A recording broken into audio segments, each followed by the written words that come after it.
Well, election week is here, and I'm going to guess you've already decided who you're going to vote for. But if you haven't, we're going to help you figure it out. Who should you vote for this week?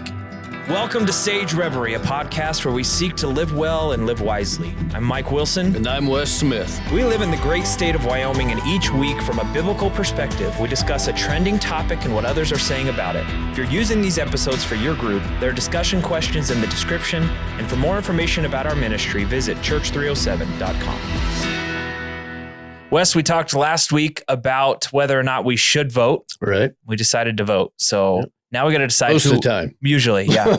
Now we got to figure out who we're voting for. Okay. I don't know if you've already decided who you're voting for or not, but what are the top criteria that you use in determining who you will vote for?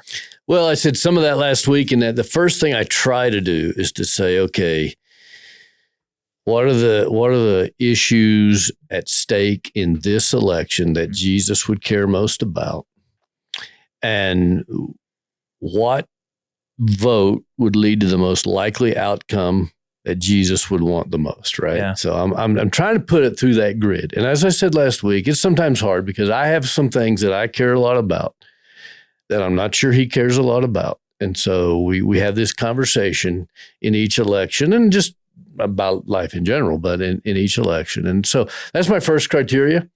I also try to ask the question about likely outcomes in terms of, okay, just because a person has a public stand on a particular issue, what's the realistic likely outcome of some of these elections, and where does my vote make the most difference as it relates to that, right? Mm-hmm. So just some realism about that. And then I ask, in which case do I not have enough information either way? Yep. And if I have not done my fair share of research, then I opt out typically. So those are just some of the ways I begin. What about you? How do you begin? How do you begin to make a selection? I have a whole process that I go through. Actually, I'm going to jump ahead. I'm going to say what those are now. So I think there are 4 ways that people choose who they're going to vote for. Okay. And the first one is personalities. Yeah. It's just like, I like that guy or I don't like that guy. Mm-hmm. Her voice is annoying.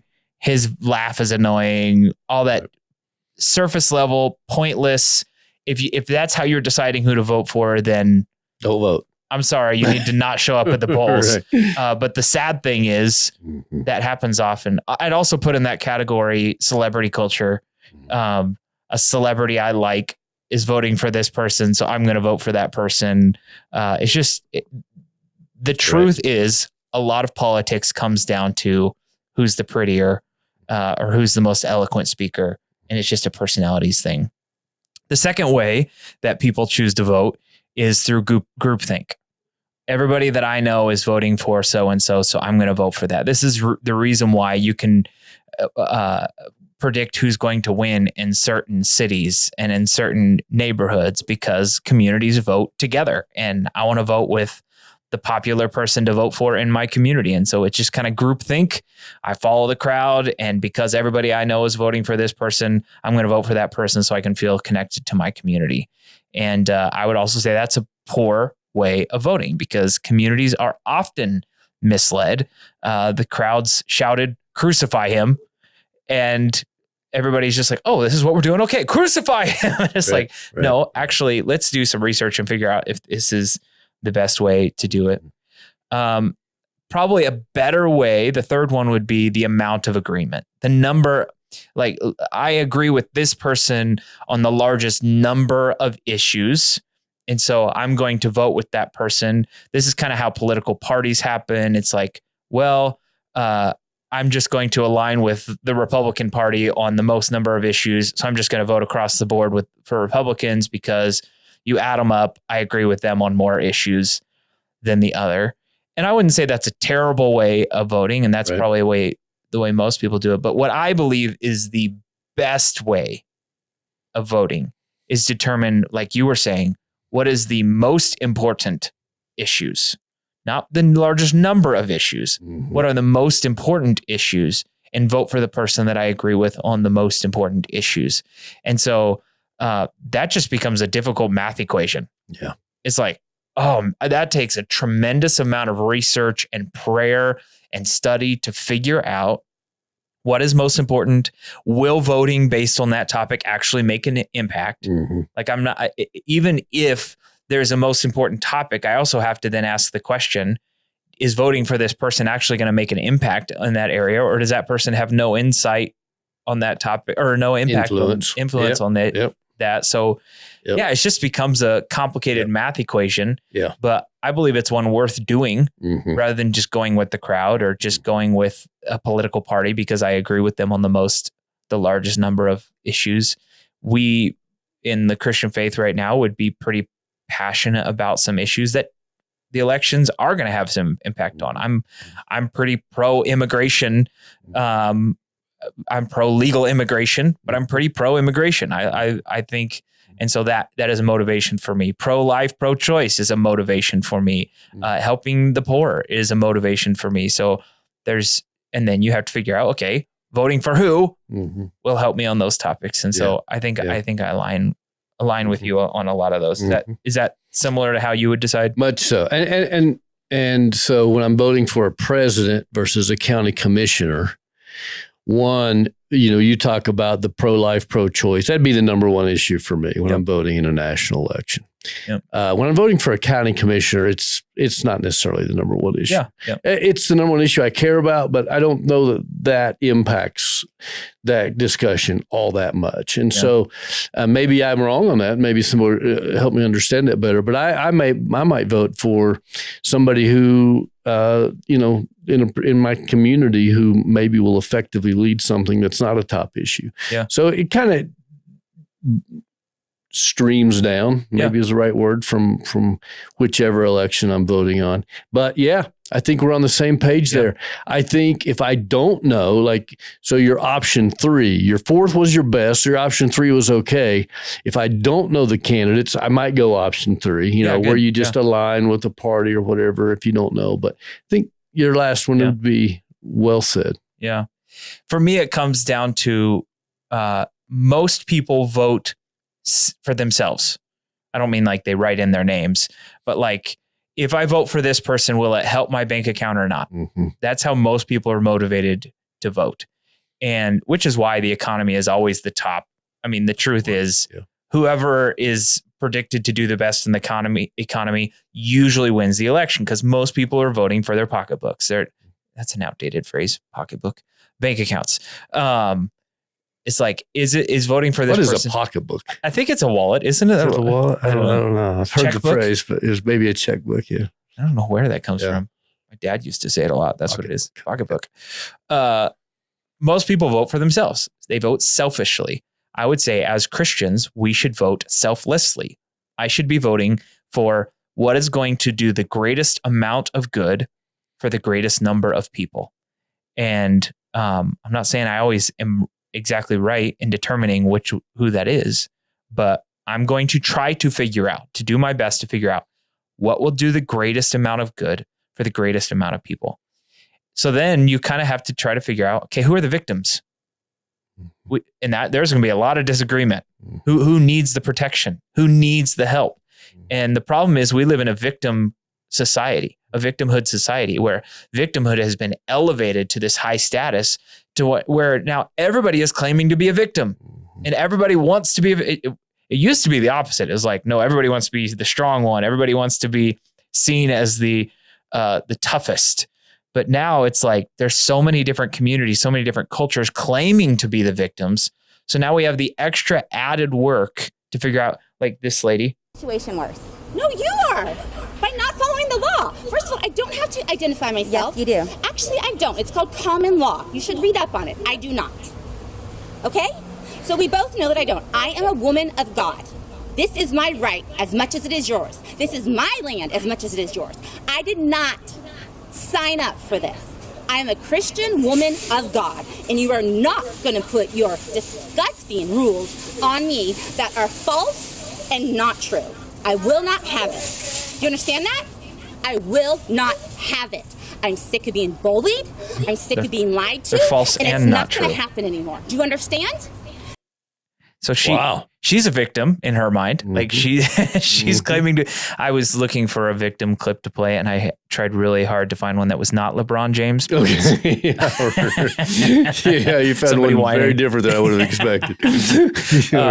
No, but so many people whining and claiming to be victims. You've got to try to figure out, okay, because I don't want to be whined into submission. I don't want to just help people because they claim to be victims. I want to figure out, okay, who actually needs my protection? Who actually needs so much help? Misinformation now. Yeah. Right. And I just, I travel, as you know, and supervise, oversee churches in different regions of our country. Mm-hmm. And from region to region, the views are so different. Yeah. And it's obvious to me, like, it starts with a different source of information. Mm. And it's just so divergent from there, right? Depending on where you got your information. And I think to live wisely in today's world is a lot of research and wise decision making about where you will get your information. Mm. And how much you'll trust it, and then divergent views and reading that. It's never been more important I think in any time to get information filters that are wise in your life. Yeah. Yeah. So, I don't know that she's saying that complaining lady, I am a woman of God. Mm-hmm. And I kept trying to figure, she kept throwing that into this argument. I kept figuring out, why you're a victim? Yeah. You're a woman of God. What is that? Yeah. And I think we have, as a church, fallen into the temptation to claim victimhood status too often. Mm-hmm. And that eventually you claim to be a victim enough when people see that you're not a victim as often as you are, and they'll just tune you out. Mm. They quit hearing that. And so I would say, yes, are there times that the church has been persecuted?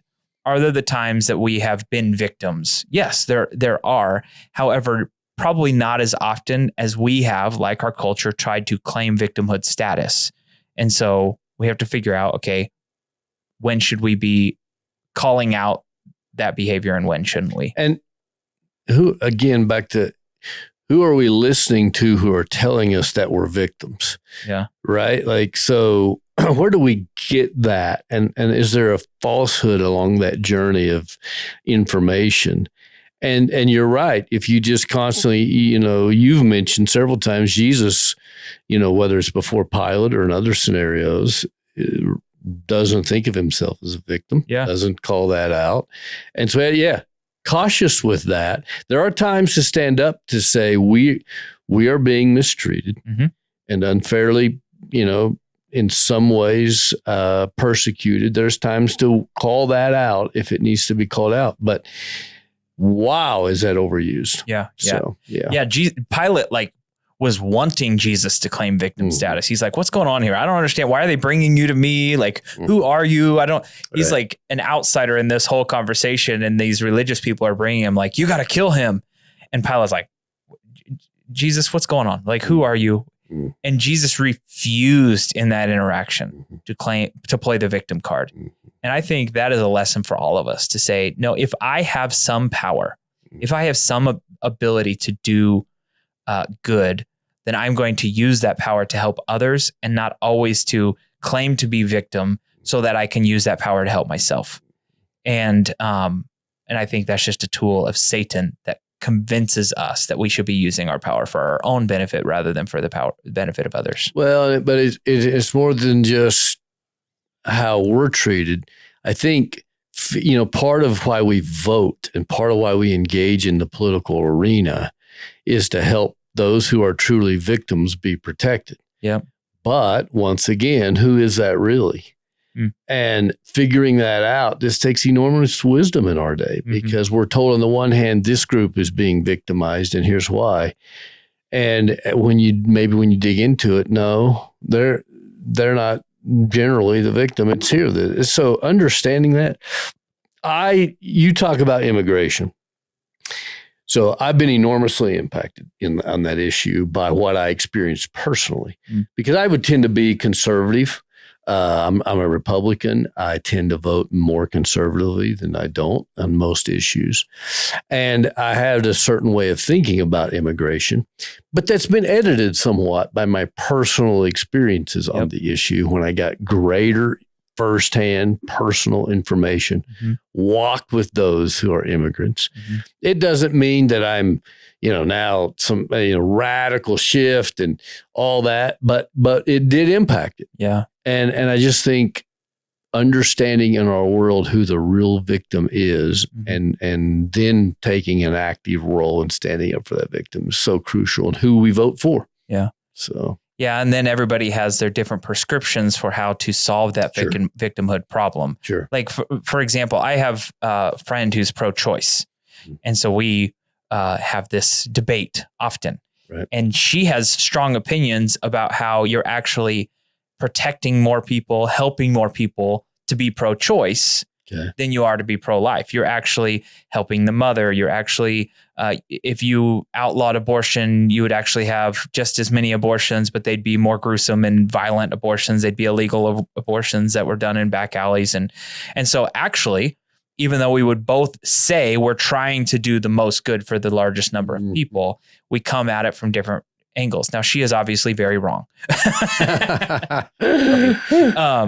And so, but we do, it's not as simple as, okay, now I've identified the victim. We've got all the solutions. Nope. Exactly. Even after I have identified the victim or those who need my help, I have to then figure out what is the best way of helping them. And we've been wrestling in the drug issue for decades, right? What's the legalization, harsher sentences, all these kind of things we debate about the rationale. And sometimes there's not easy answers on these things. Right. Like you and I would both be pro-life in terms of our political persuasion on that issue, but there is complexity on that issue. It is not as simple sometimes as it seems on all these issues. Yeah. And obviously all the politicians have all the answers. Sure. And so every politician coming in is quite confident that their way of doing it is the right way of doing it. Here's one politician who has done just way more than anybody would have expected. I've traveled to every part of this country during the last 6 years. During my service in the United States Congress, I took the initiative in creating the internet. I took the initiative in moving forward a whole range of initiatives that have proven to be important to our country's economic growth and environmental protection, improvements in our educational system. During a quarter century of public service, including most of it long before I came into my current job, I have worked to try to improve the quality of life in our country and in our world. Too soon? That's the... That's the famous "I invented the internet." I invented the internet. Where would we be if he did not invent the internet? Thank the Lord for the politicians and their ability to invent things. Absolutely. Where some people would say, no, politicians, get out of the way so others can invent things. Some others would say, no, let's prop up the government so the government can invent things. And so you have that complex argument. That's an easy one to pick on. But the truth is, so many politicians, you watch these debates and they all claim to have the answers. They claim to have the solutions. So how do people decide? How do people figure out, okay, I mean, the truth is a lot of them are intelligent people and they can lay out, some of them are not, but they can lay out their reasoning for why they believe they're. So how is the average person who doesn't know all the ins and outs of economy and how an economy works?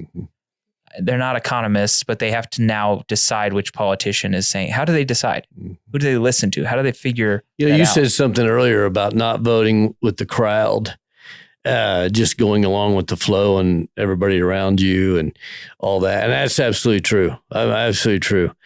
I believe, though, that the issues we face are complex enough that it does matter who somebody I respect on that topic votes for.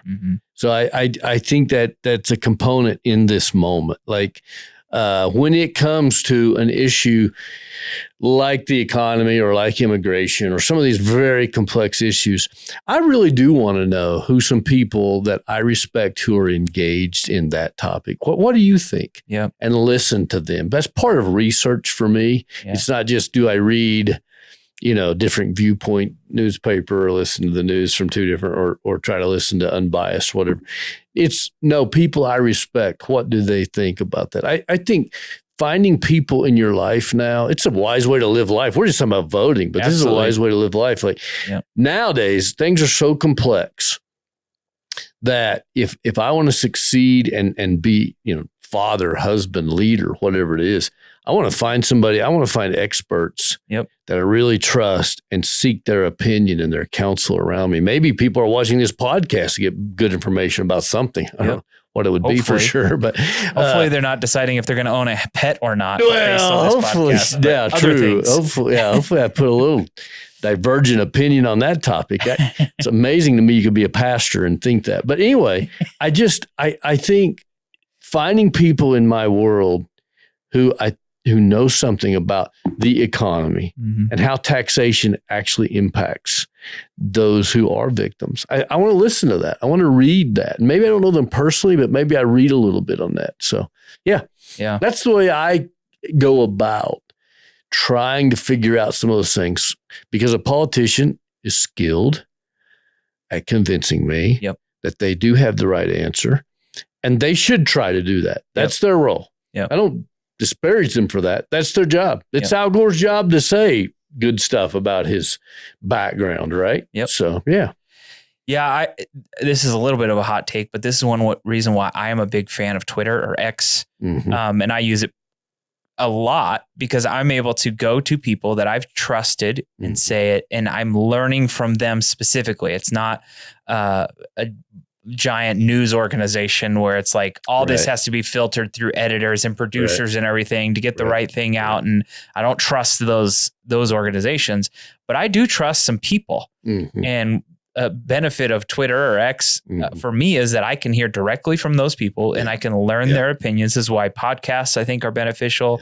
And so I know we can't get all our news from Twitter, but I get a lot of my news from Twitter because I'm hearing it from the source. And I also feel like it's not just who do you trust, but it's like, why do you trust them? For me, I want to know that you have a biblical foundation for determining what you believe.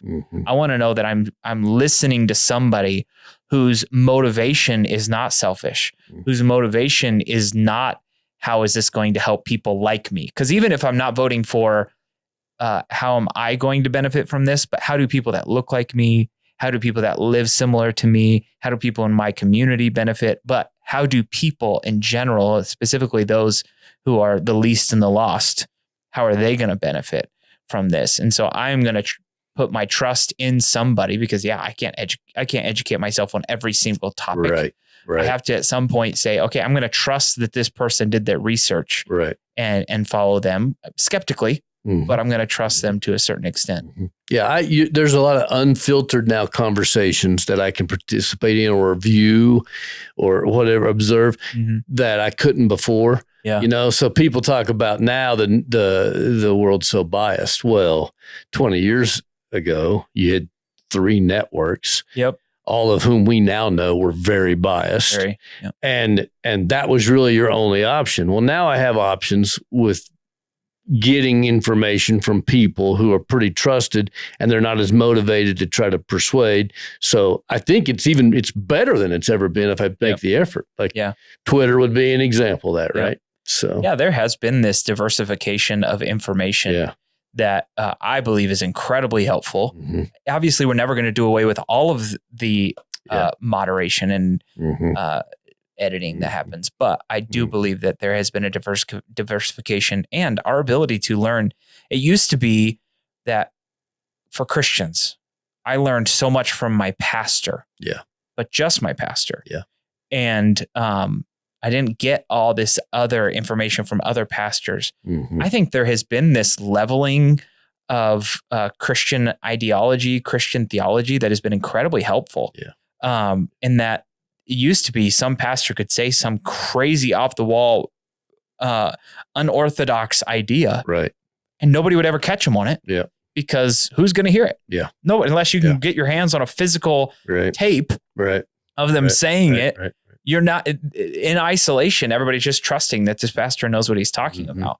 Mm-hmm. And now that's just not the case. Everything's on the internet. Yeah. If I say something that's just totally wrong, somebody's going to call me on it. Even if it's not somebody in my congregation, some other pastor of the denomination is going to step in and say, wait, you're off. Yeah, we're all going to see it. Yep. We're all going to see it now. And I think that's a healthy thing. And that's part of what's happening in the news world right now, is there were so many people saying things. Now we've got enough whistleblowers that are able to come in and say, hold on. Yeah. You got independent journalists now that are not beholden to anybody who can now call balls and strikes. I think that's a healthy thing for our community. I have learned, for instance, in the last 4 or 5 years, so much about creation care.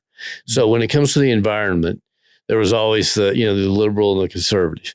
And as somebody from Wyoming who cares about oil industry jobs, coal industry jobs, those kind of things, I tended to be on one side of that, right? So, but in the last 5 years or so, I've begun to get information from Christ followers who care about the planet greatly, but it's not about a political agenda. It's not about one particular, thing. It's about an overall overarching creation care. Yeah. And it's been powerful for me, but it's a new source of media that it's a whole new stream that wouldn't have been available to me 7, 8 years ago. Right. It would have been content that was edited out. Yeah. Edited out because it didn't match the agenda of one side or the other. Yep. And it's a whole new stream of conversation for me that's been extremely helpful. It really makes you wonder if the two-party system in America can hold up with everybody realizing I don't have to always agree with one side or the other. Yeah. I can agree with them sometimes and them sometimes and somebody else other times. Yeah. And you have to wonder, maybe this is an outdated way of doing things. And that's for somebody. Hopefully we have become more nuanced and wiser and are getting, just on this creation care. So this pipeline maybe makes sense, but this pipeline, I don't have to be for all pipelines. Across the board. Yeah. Right? I can understand cost benefit and some wiser things. And before it's like, I'm in this group or I'm in this group. Yep. Yeah. I'm pro education, anti-education. I'm pro, trying to think of the when employees come together and start a group to advocate for themselves. What do you call that? Unions? Union. Okay. I'm pro-union or anti-union. Okay, you can have a nuanced opinion and say I'm pro this union and not this union or whatever. Right. Absolutely. And different types of unions. And it's just way more complex now. Yeah. And your understanding of all that. Absolutely. We're past the pocketbook era in politics. Whatever that means. Whatever that is. That's great. So the answer to the question, who should I vote for? This is kind of a gotcha, but I would say the answer is not yourself. You vote selflessly. You vote for those that are in need. And you vote for the person that's going to help those that are in need. What will do the greatest good for the largest number of people. Selflessly, thoughtfully, bathed in prayer, and engage. Yeah. Engage. Absolutely. I do hope you'll engage. And thank you for joining us this week. We will see you next week for the next episode of Sage Reverie. We're going to talk about the Enneagram next week.